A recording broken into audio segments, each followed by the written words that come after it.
బులెటిన్లో breaking news. Betting apps promotion కేసులో యూట్యూబర్ల విచారణ ముగిసింది. విష్ణుప్రియ, రీతు చౌదరిని సుదీర్ఘంగా ప్రశ్నించారు పంజాగుట్ట పోలీసులు. విష్ణుప్రియను 10 గంటల పాటు ప్రశ్నించగా రీతు చౌదరిని 6 గంటల పాటు విచారించారు. విష్ణుప్రియ చెబితేనే ప్రమోషన్స్ చేశానని రీతు చౌదరి చెప్పింది. ప్రమోషన్స్ ఎలా చేయాలో తనకు విష్ణు నేర్పించిందని తెలిపింది. ఇద్దరిని వేరువేరుగా ప్రశ్నించిన పోలీసులు కీలక సమాచారం రాబట్టే ప్రయత్నం చేశారు. ఈ నెల 25న మళ్లీ విచారణకు రావాలని ఆదేశించారు.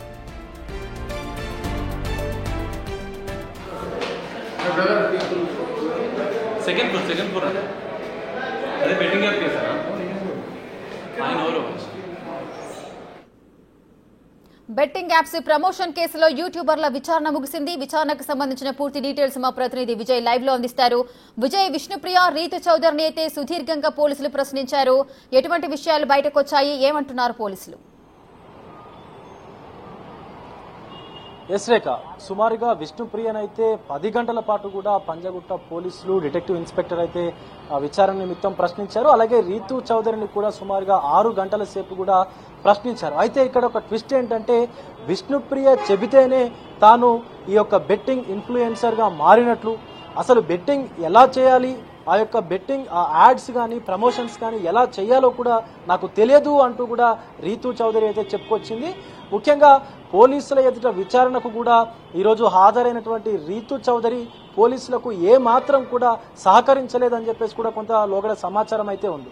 సో ఇదే నేపథ్యంలో ముందుగా విష్ణుప్రియ మొబైల్ ఫోన్ని విచారణలో భాగంగా పోలీసు అధికారులు అయితే వాళ్లకు హ్యాండ్ ఓవర్ చేసుకున్నారు పోలీసు అధికారులు. దాని తర్వాత మొత్తం బ్యాంక్ అకౌంట్స్, తన యొక్క లావాదేవీల గురించి కూడా పోలీసులు అయితే అడిగి తెలుసుకున్నారు. అలాగే ఆ ఫోన్లో ఉన్నటువంటి సమాచారం కూడా విచారణ అధికారులు అయితే చూశారు.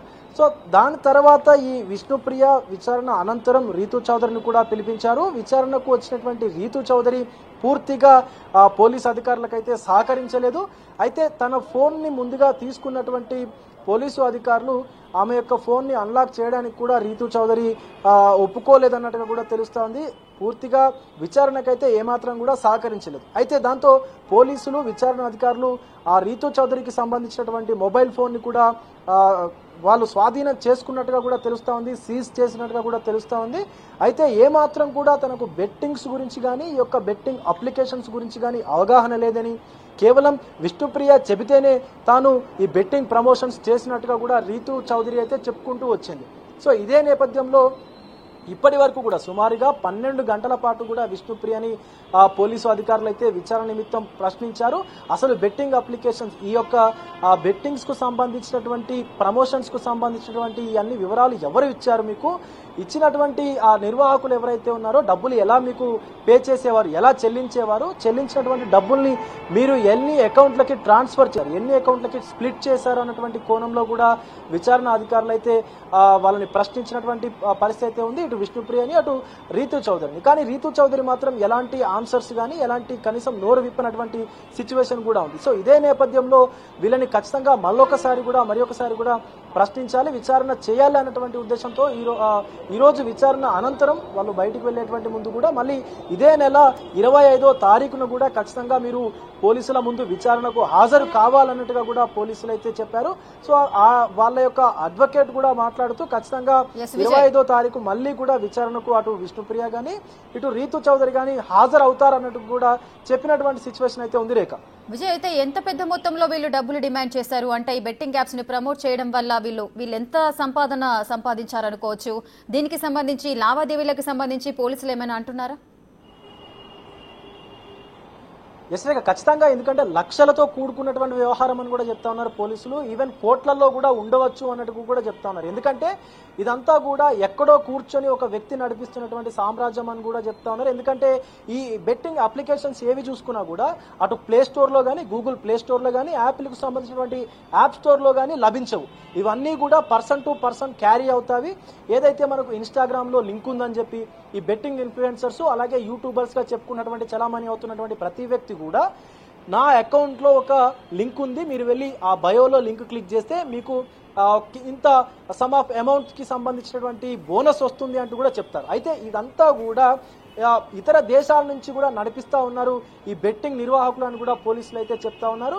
సో ఎందుకంటే ఖచ్చితంగా ఈ ప్లే స్టోర్ లో కానీ యాప్ స్టోర్ లో కానీ ఉంటే వాళ్ళ ఐపీ అడ్రస్ ని ట్రాక్ చేసి ఎక్కడి నుంచి ఈ వ్యవహారం అంతా నడుస్తుంది అనేటువంటి దానిపైన ఖచ్చితంగా నిఘా ఉండేటువంటి అవకాశం ఉంటుంది.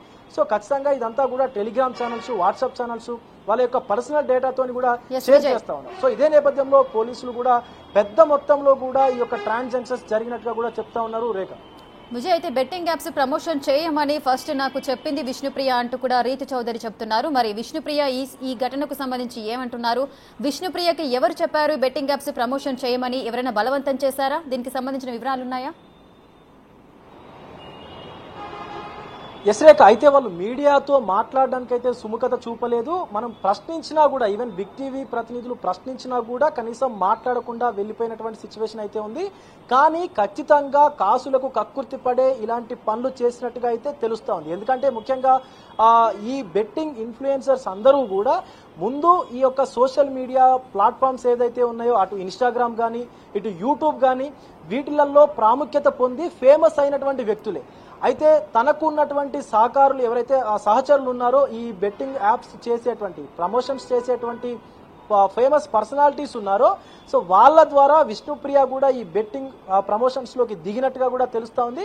అయితే ఇదే తరహాలో రీతు చౌదరికి కూడా ఖచ్చితంగా తక్కువ సమయంలోనే ఎక్కువ డబ్బులు సంపాదించవచ్చు. వీళ్ళు ఏదైతే యూట్యూబ్ కంటెంట్ చేస్తారో, ఇన్స్టాగ్రామ్ కంటెంట్స్ చేస్తారో, సో దానికంటే కూడా తక్కువ టైం తీసుకోవచ్చు అండ్ ఈవెన్ లక్షలలో, ఈవెన్ లాక్స్ లో కూడా మనం ఎర్న్ చేయొచ్చు అన్నటువంటి ఉద్దేశంతో కూడా రీతు చౌదరికి విష్ణుప్రియ చెప్పినట్టుగా కూడా రీతు చౌదరి అటు పోలీసు అధికారులకు ఆఫ్లైన్ గా మనకు కూడా తెలుస్తా ఉంది. అయితే ముందుగా విష్ణుప్రియ ఈ బెట్టింగ్ కూపంలోకి దిగి, సో ఆమె బెట్టింగ్ ఒకటి కాదు రెండు కాదు సుమారుగా 10ల సంఖ్యలో బెట్టింగ్ అప్లికేషన్స్, ఎందుకంటే అవి ఒకదాని తర్వాత ఒకటి వస్తూనే ఉన్నాయి, పుట్టగొడుగులాగా పుట్టుకొస్తూనే ఉన్నాయి. ఒక అప్లికేషన్ ని బ్యాన్ చేస్తే ఇంకొక అప్లికేషన్ పేరు మార్చుకొని ఇవన్నీ కూడా బయటకు వస్తా ఉన్నాయి. సో తెలంగాణలో బెట్టింగ్ నిషేధం అని తెలిసి కూడా మీరు ఎలా చేశారని పోలీసు అధికారులు ప్రశ్నించినప్పటికీ కూడా సో రీతు చౌదరి మౌనంగా ఉండిపోయి విచారణకు సహకరించకుండా విష్ణుప్రియ మాత్రం సో మేము తెలియక చేశాము, మాకు తెలిసి వచ్చింది, ఇప్పుడు ఇక్కడి నుంచి మేము బెట్టింగ్ అప్లికేషన్స్కి ప్రమోషన్స్ చేయము, ఇన్ఫ్లుయెన్సర్గా ఉండము అని కూడా చెప్తా ఉన్నారు. కానీ ఏదేమైనప్పటికీ కూడా చేసింది మాత్రం పెద్ద తప్పే. ఖచ్చితంగా భారత న్యాయ సంహితలోని 318 ప్రకారం అయితే వీళ్ళకు 3 సంవత్సరాల శిక్ష పడుతుందని చెప్పేసి అటు న్యాయ నిపుణులు కూడా చెప్తా ఉన్నారు. సో తెలంగాణ గేమింగ్ యాక్ట్ ప్రకారం 3A4 ప్రకారం కూడా ఈ సెక్షన్ల కింద అయితే కేసులు కూడా బుక్ చేశారు. అటు ఐటీ ఏదైతే యాక్ట్ ఉందో, ఐటీ యాక్ట్ లో కూడా 66D కింద కూడా ఈ కేసును అయితే నమోదు చేశారు. సో ఇంకొక విషయం ఏంటంటే వీళ్ళు ఈ బెట్టింగ్ అప్లికేషన్స్ నిర్వాహకుల ద్వారా సంపాదించిన ప్రతి రూపాయిని కూడా లెక్కల్లో చూపించకుండా, ఆడిట్లో చూపించకుండా అటు ఐటీ అధికారులను కూడా మోసం చేసినట్టుగా కూడా చెప్తా ఉన్నారు ఇటు పోలీస్ అధికారులు, అటు విచారణ అధికారులు. సో అది కూడా నిజమైతే ఖచ్చితంగా వీళ్ళు ఐటీ శాఖకు సంబంధించినటువంటి అధికారుల విచారణ కూడా ఎదుర్కోవాల్సినటువంటి సందర్భం అయితే వస్తూ ఉంటుంది. ఎందుకంటే ఖచ్చితంగా భారతదేశంలో ఉన్నటువంటి ప్రతి పౌరుడు ట్యాక్స్ చెల్లించాల్సినటువంటి అవసరం అయితే ఉంది గవర్నమెంట్కి, అటు సెంట్రల్ గవర్నమెంట్కి కావచ్చు ఇటు స్టేట్ గవర్నమెంట్కి కావచ్చు. కానీ వీళ్ళు ఈ బెట్టింగ్ అప్లికేషన్ నుంచి సంపాదించినటువంటి లక్షల కొద్ది డబ్బును కూడా ₹1 కూడా గవర్నమెంట్కి ట్యాక్స్ రూపంలో చెల్లించకుండా ట్యాక్స్ ఎగవేతకు కూడా గురైనట్టుగా కూడా తెలుస్తా ఉంది రేఖ. మరి ఆ ఐటీ అధికారులు కూడా ఏమంటారో స్పందిస్తారో అనేటువంటి విషయం అయితే వేచి చూడాల్సిన పరిస్థితి అయితే కనిపిస్తా ఉంది. Right, thank you Vijay, thanks for the live details.